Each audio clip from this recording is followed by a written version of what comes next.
नमस्कार। मैं हूं अंजू पंकज। बहुत बहुत स्वागत है आप सबका।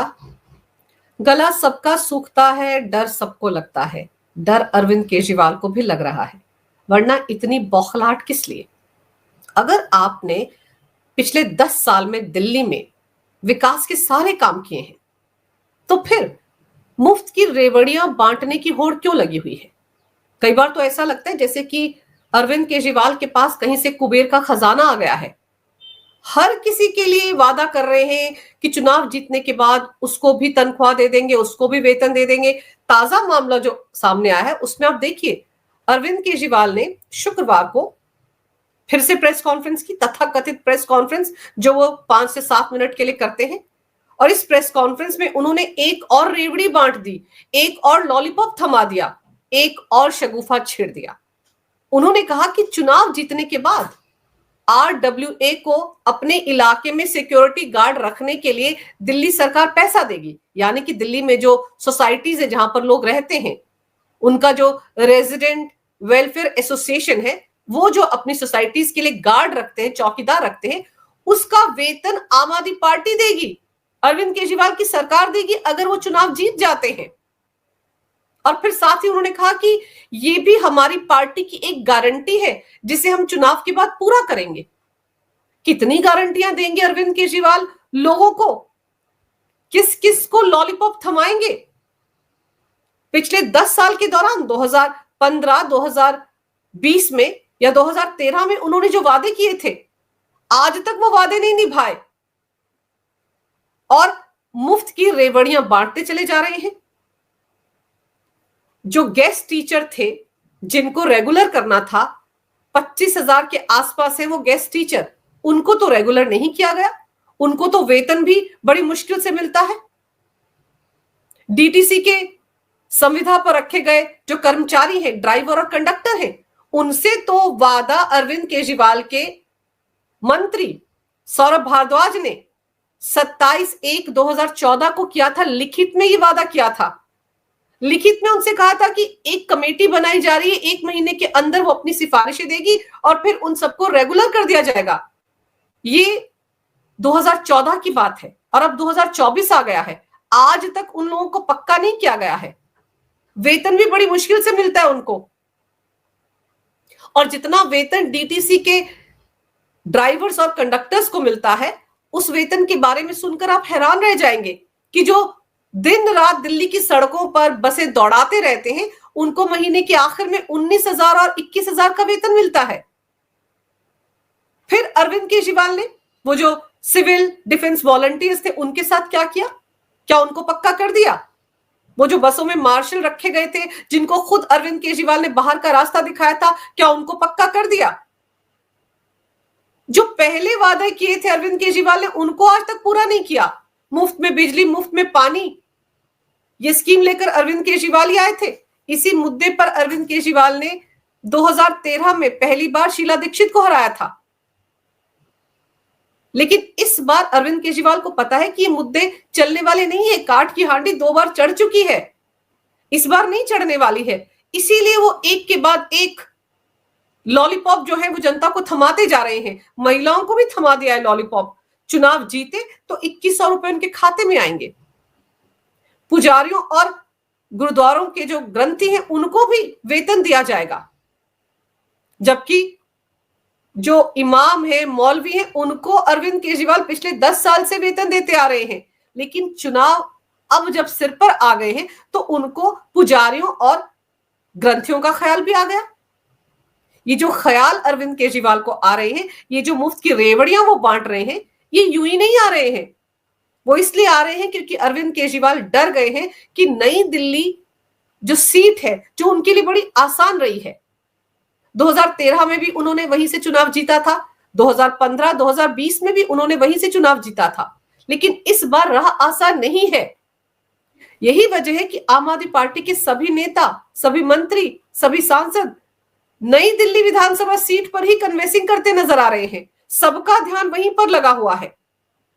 भाई 70 सीटों में 69 सीटें भी हैं, वहां का कहीं कोई जिक्र नहीं हो रहा है, वहां की कोई चर्चा नहीं हो रही है। चर्चा हो रही है तो नई दिल्ली विधानसभा सीट की हो रही है। और इसी से पता चलता है कि अरविंद केजरीवाल का पेज इस बार फंस गया है। डर गए हैं वो। और फिर छवि ऐसी है कि मैं तो कट्टर ईमानदार हूं, मुझे तो डर भी नहीं लगता, हमको तो कोई डरा नहीं सकता, हमको तो कोई झुका नहीं सकता। इसी के मारे अरविंद केजरीवाल मनीष सिसोदिया की तरह पटपड़गंज की सीट छोड़कर वो जंगपुरा चले गए थे, तो अरविंद केजरीवाल ये भी नहीं कर पा रहे हैं। अरविंद केजरीवाल तो चाहते थे कि 2-2 सीटों से चुनाव लड़ें, लेकिन फिर उनकी इमेज पर वैसे ही डेंट लग जाएगा, ये मैसेज पहले ही चला जाएगा कि चुनाव से पहले अरविंद केजरीवाल ने अपनी हार मान ली। इसलिए वो बुरी तरह से फंस गए हैं, ना सीट बदल सकते हैं, ना 2 जगहों से चुनाव लड़ सकते हैं। और फिर शोर ये मचाया जा रहा है कि नई दिल्ली विधानसभा सीट पर बीजेपी फर्जी वोटरों के नाम जोड़ रही है लिस्ट में। एक दिन पहले अरविंद केजरीवाल मुख्य चुनाव आयुक्त राजीव कुमार से मिले थे, लंबी चौड़ी चिट्ठी लेकर उनके पास गए थे, और इस चिट्ठी में उन्होंने जो जो बातें कही हैं वो सुनिए क्या कहा उन्होंने कहा कि बहुत बड़े पैमाने पर एक स्कैम हो रहा है वोटर्स के नाम पर, बहुत बड़ा फ्रॉड चल रहा है। पिछले 15 दिन में 13,000 नए वोटरों के नाम नई दिल्ली विधानसभा सीट पर जोड़े गए हैं, बाकायदा आवेदन आए हैं, और ये लोग अचानक कहां से आ गए? जाहिर है ये यूपी बिहार से ला लाकर, यूपी और आसपास की स्टेट से ला लाकर फर्जी वोटर बनवा रही है बीजेपी, और ये आरोप लगाकर अरविंद केजरीवाल फंस गए हैं। उन्होंने सीधे सीधे दिल्ली में जो पूर्वांचली रहते हैं, खासतौर पर नई दिल्ली विधानसभा क्षेत्र में जो लोग रहते हैं, उनको फर्जी वोटर करार दे दिया। वो फर्जीवाड़ा करते हैं। उत्तर प्रदेश और बिहार से लोगों को ला लाकर बीजेपी फर्जी वोट बना रही है ताकि अरविंद केजरीवाल को हराया जा सके। यही शिकायत तो की उन्होंने चुनाव आयोग से, लेकिन इसका बहुत गलत मैसेज चला गया है। वो कहते हैं ना कि तीर कमान से छूट गया, गोली बंदूक से निकल गई है, और जुबान अरविंद केजरीवाल की फिसल गई है, और ऐसी फिसली है कि इस बार वो जो पूर्वांचल के लोग हैं वही कहीं अरविंद केजरीवाल की जो लगातार जीत दिल्ली के विधानसभा चुनाव में वो दर्ज कर रहे हैं, उसका सूर्य कहीं अस्त ना हो जाए इस बार। बीजेपी ने इस मुद्दे पर अरविंद केजरीवाल को चौतरफा घेरा है। सिर्फ बीजेपी ही नहीं, आरजेडी, कांग्रेस, इन सब ने अरविंद केजरीवाल को अपने इस बयान पर माफी मांगने के लिए कहा है। कांग्रेस ने भी कहा है कि अरविंद केजरीवाल को इस तरह से पूर्वांचलियों का अपमान करने की जरूरत नहीं है। बीजेपी के नेताओं ने तो अरविंद केजरीवाल को याद दिला दिया कि कोविड काल में उनकी पार्टी के नेताओं ने पूर्वांचलियों के साथ क्या किया था, उनको दिल्ली से बाहर लाकर छोड़ दिया था। वो तो उस वक्त उत्तर प्रदेश के सीएम योगी आदित्यनाथ ने स्पेशल बसेस का अरेंजमेंट किया था और तब उन लोगों को उनके घरों तक पहुंचाया था। अरविंद केजरीवाल ने तो दिल्ली से बाहर जाकर सीमा पर उनको छोड़ दिया था। और ये अरविंद केजरीवाल ही जो ये कहते थे कि उत्तर प्रदेश और बिहार के लोग 500-500 रुपए लेकर दिल्ली में आ जाते हैं और 5 लाख का इलाज करवाकर वापस लौट जाते हैं, यानी कि दिल्ली के जो मूलभूत सुविधाएं हैं उनका फायदा वो लोग उठा रहे हैं। इस तरह की बातें तो अरविंद केजरीवाल पहले भी करते रहे हैं, लेकिन इस बार जो उनकी जुबान फिसली है इसका खामियाजा उनको भुगतना पड़ेगा। पूर्वांचली तो पहले भी अरविंद केजरीवाल से नाराज है। अरविंद केजरीवाल उनको ये झांसा देते आए हैं कि यमुना को पूरी तरह से साफ कर देंगे छठ पर्व के लिए। अरविंद केजरीवाल ने ये स्टेटमेंट दिया था कि 2025 के विधानसभा चुनाव से पहले वो लोगों के साथ यमुना में डुबकी लगाएंगे। ऑन कैमरा उन्होंने ये बात कही थी, और जब छठ पर्व आया तो अरविंद केजरीवाल गायब हो गए। कम से कम अपना वादा निभाने के लिए ही वो झाग वाले पानी में उतर जाते तो भी समझ में आता कि यमुना साफ हुई ना हुई वो बात अलग है, लेकिन अरविंद केजरीवाल ने तो वादा निभाया। देखिए वो तो पानी में उतर गए, लेकिन ऐसा कुछ नहीं हुआ। छठ पर्व के दौरान अरविंद केजरीवाल बिल्कुल खामोश हो गए थे, कहीं नजर ही नहीं आ रहे थे। और अब अरविंद केजरीवाल को चिंता सता रही है कि अगर नई दिल्ली विधानसभा सीट से वो हार गए तो अपनी हार को जस्टिफाई कैसे करेंगे। इसीलिए शोर मचा रहे हैं कि देखिए 13,000 नए मतदाताओं का नाम लिस्ट में जोड़ दिया है, बीजेपी फर्जीवाड़ा कर रही है। बाकी 69 सीटों पर ऐसा कुछ नहीं हुआ, सिर्फ नई दिल्ली विधानसभा सीट पर ही ऐसा हो रहा है। और उन्होंने अपनी चिट्ठी में मुख्य चुनाव आयुक्त से गुहार भी लगाई है कि नई दिल्ली के जो डिस्ट्रिक्ट इलेक्शन ऑफिसर हैं उनको उनके पद से हटा दिया जाए, क्योंकि वो बीजेपी के नेताओं के साथ मिली भगत करके उन वोटरों के नाम लिस्ट से हटा रहे हैं जो आम आदमी पार्टी के वोटर हैं। जबकि हकीकत यह है कि दिल्ली के उपराज्यपाल वीके सक्सेना के आदेश के बाद दिल्ली पुलिस दिल्ली की झुग्गी झोपड़ियों में, बस्तियों में लगातार छापेमारी की कार्रवाई कर रही है और जो अवैध तरीके से रोहिंग्या वहां पर रह रहे हैं, जो बांग्लादेशी घुसपैठी वहां पर रह रहे हैं, जिनके नाम साजिशन वोटर लिस्ट में भी दर्ज कर दिए गए हैं, उनकी पहचान करके उनको वापस उनके देश भेजा जा रहा है। तो जो नाम कटवाए जा रहे हैं वो बांग्लादेशी घुसपैठियों और रोहिंग्या के हैं। लेकिन अरविंद केजरीवाल कह रहे हैं कि देखिए, उनके वोटरों के नाम तो लिस्ट से हटाए जा रहे हैं, लेकिन बीजेपी बिहार और उत्तर प्रदेश से लोगों को ला लाकर उनके नाम वोटर लिस्ट में दर्ज करवा रही है। अब अरविंद केजरीवाल ये आरोप नई दिल्ली विधानसभा सीट पर क्यों लगा रहे हैं, ये सबको समझ में आ रहा है। वो भूमिका तैयार कर रहे हैं कि अगर कल को चुनाव हार गए तो वो आराम से कहेंगे कि देखिए, मैं तो पहले ही कह रहा था कि यूपी बिहार से लोगों को ला लाकर 13,000 वोट बीजेपी ने वोटर लिस्ट में जुड़वाए हैं। उन लोगों के नाम वोटर लिस्ट में गैर कानूनी तरीके से जोड़े गए हैं और इस वजह से वो हार गए। और फिर उन्होंने जो सवाल उठाया उस पर प्रवेश वर्मा ने भी जवाब दिया है। प्रवेश वर्मा ने केजरीवाल पर पलटवार करते हुए कहा है कि नई दिल्ली विधानसभा सीट पर इस बार करीब 20,000 नए वोटर हैं। पिछली बार नई दिल्ली विधानसभा सीट पर 1,46,000 वोट थे। इस बार इस सीट पर 1,09,000 वोट हैं। पिछले 5 साल में नई दिल्ली सीट पर 60,000 वोट कटे हैं। असली खेल तो यही 60,000 वोट है जो पिछले 5 साल के दौरान नई दिल्ली विधानसभा क्षेत्र से काटे गए हैं। ये 60,000 वोटों का ही दर्द है अरविंद केजरीवाल को। ये कौन लोग हैं? क्या ये रोहिंग्या और बांग्लादेशी घुसपैठी हैं जिन्हें आम आदमी पार्टी ने पाला पोसा है? अमानतुल्लाह खान जामिया नगर से जो आम आदमी पार्टी के विधायक हैं और अभी उम्मीदवार भी हैं, वो तो सरेआम जा जाकर नोटों की गड्डियां रोहिंग्या को थमाते थे, उनकी बस्तियों में जाकर कूलर लगाते थे, उनको फ्रिज बांटते थे। तो ऐसे में 60,000 वोट एक साथ नहीं काटे गए हैं। पिछले 5 साल की प्रक्रिया के दौरान ये वोट काटे गए हैं और इन्हीं को लेकर अरविंद केजरीवाल चिंतित है, क्योंकि यही वोट बैंक अरविंद केजरीवाल की जीत को पिछली 3 बार के विधानसभा चुनाव में सुनिश्चित करता आया है। नए वोटर तो हर इलाके में जुड़ते हैं, लेकिन सब कुछ तथ्यों के साथ होता है। किसी का भी जब वोटर आई कार्ड बनता है तो एक एड्रेस होता है, उस एड्रेस के साथ जोड़ा जाता है, तब कहीं जाकर उसका वोट बनता है। लेकिन यहां तो फुटपाथ के एड्रेस पर ही 30-30, 40-40 वोट बने हुए थे। तो अरविंद केजरीवाल को दर्द इन 60,000 वोटों का ही है, इसीलिए वो परेशान नजर आ रहे हैं। वोट कटने या जुड़ने के लिए प्रूफ चाहिए होता है। आम आदमी पार्टी के विधायक, सांसद और बाकी नेता डीएम के ऑफिस जाकर उन्हें धमकाते हैं कि उन्हें चुनाव के बाद देख लेंगे। और ये जो डराने धमकाने का आरोप प्रवेश वर्मा ने लगाया है आम आदमी पार्टी के नेताओं पर, इस आरोप की तस्दीक खुद डिस्ट्रिक्ट इलेक्शन ऑफिसर ने की थी। उन्होंने बाकायदा एक लंबी चौड़ी चिट्ठी मुख्य चुनाव आयुक्त को लिखी थी, जिसमें उन्होंने कहा था कि आम आदमी पार्टी के प्रतिनिधि हर दूसरे दिन उनके दफ्तर में आ धमकते हैं और उनसे जो ऑब्जर्वेंट होते हैं, जिन लोगों ने शिकायत की होती है फर्जी वोटरों की, उनके नाम मांगते हैं। और जब वो ये कहते हैं कि वो ये नाम उनको नहीं दे सकते तो उन्हें डराया धमकाया जाता है, उन पर दबाव डाला जाता है।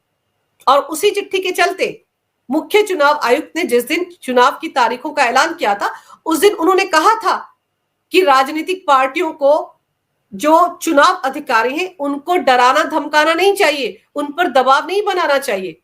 और फिर अरविंद केजरीवाल ने मुख्य चुनाव आयुक्त के सामने यह भी कहा था कि प्रवेश वर्मा खुलेआम नई दिल्ली क्षेत्र में जॉब कैंप लगा रहे हैं, रजिस्ट्रेशन कर रहे हैं, खुलेआम पैसे बांट रहे हैं, हेल्थ कैंप में खुलेआम चश्मे बांटे जा रहे हैं। उन्होंने ऐलान किया है कि 15 जनवरी को जॉब फेयर लगाएंगे। ये सब कुछ चुनाव आचार संहिता के उल्लंघन के दायरे में आता है। इसलिए चुनाव आयोग को उनके घर पर छापा मारना चाहिए, उनके खिलाफ कार्रवाई करनी चाहिए। ये गुहार अरविंद केजरीवाल ने लगाई थी। जबकि इस सवाल के जवाब में भी प्रवेश वर्मा की तरफ से कहा गया है कि मेरी संस्था के अकाउंट का पैसा है, अगर मुझसे इलेक्शन कमीशन पूछेगा, इनकम टैक्स डिपार्टमेंट पूछेगा, तो मैं उनको जवाब दूंगा, अपना अकाउंट उनको दिखाऊंगा। अपनी संस्था का अकाउंट दिखाऊंगा। उन्होंने उल्टे पलटवार किया और कहा कि केजरीवाल तो कह रहे हैं कि मुझे वोट दो और मैं आपको 2100 रुपए दूंगा। महिलाओं के साथ अरविंद केजरीवाल यही वादा तो कर रहे हैं, तो तब सब कुछ ठीक है। लेकिन अगर वो इलेक्शन के नोटिफिकेशन से पहले, अपने नामांकन से पहले अपनी संस्था के माध्यम से महिलाओं को सम्मान देते हैं, तो ये गलत कैसे हो सकता है। अब जाहिर सी बात है, अरविंद केजरीवाल की शिकायत के बाद चुनाव आयोग ने कहा है कि चुनाव आचार संहिता के तहत उनके खिलाफ कार्रवाई की जा सकती है। प्रवेश वर्मा के खिलाफ जांच के आदेश उन्होंने दे दिए हैं। लेकिन समझने वाली बात यह है कि अरविंद केजरीवाल का ये जो डर है, ये दिखाता है कि उनको अपनी हार सामने नजर आ रही है। और फिर वो बड़े जोर शोर के साथ ये भी कहते हैं कि उन्होंने दिल्ली में विकास के तमाम काम किए। तो अगर उन्होंने विकास के काम किए हैं तो फिर डर किस बात का। पहले तो वो ये तय कर लें कि उन्होंने विकास के काम पिछले 10 साल में किए या नहीं, क्योंकि अक्सर वो कहते हैं कि उनको तो केंद्र की मोदी सरकार ने एक भी काम नहीं करने दिया। लेकिन चुनाव आते आते अरविंद केजरीवाल खुद कह रहे हैं कि उन्होंने विकास के तमाम तरह के काम दिल्ली में किए हैं। लेकिन जो काम किए हैं, कम से कम उनकी एक लिस्ट अरविंद केजरीवाल को बना लेनी चाहिए।